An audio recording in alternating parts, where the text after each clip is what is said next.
नमस्कार दर्शक बंधु हठात यही लोकप्रिय अभिनेता अचानक है देहांत।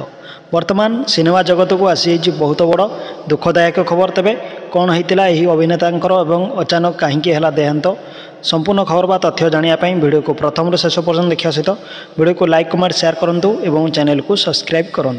तेबे चलचित्र जगत पर बड़ दुख खबर सामना को आसी प्रसिद्ध अभिनेता परलोक अनेक कलाकार दुख प्रकाश करिसेंती एवं चलचित्र जगत में शोकर लहरी खेली जाइछि। तेबे 57 वर्ष बयस अभिनेता परलोक घटी। तेबे यही लोकप्रिय अभिनेता सिनेमा टेलीविजन गुड़िकर मुख्य अभिनेता बा खलनायक भाव अभिनय करिसेंती बा करथिले। तेबे लोकप्रिय अभिनेता अजित विजयन वर्तमान देहांत घटी जाइए। परिवार मध्य पूरा दुखरे भांगी पड़ते झील एक पुओ और स्त्री अच्छा। तेबे से बहुत सारा साउथ स्टार अभिनेता जनक बहुत सारा सीरियल सहित बहुत सारा मेगा धारावाहिक और बहुत सारा फिल्म में अभिनय करिसेंती। तेबे साउथ सुपरस्टार अजित विजयन देहांत वर्तमान सारा भारत में दुखर लहरी खेली जाइए। तेबे दर्शक जहाँ गोटे बड़ दुख खबर।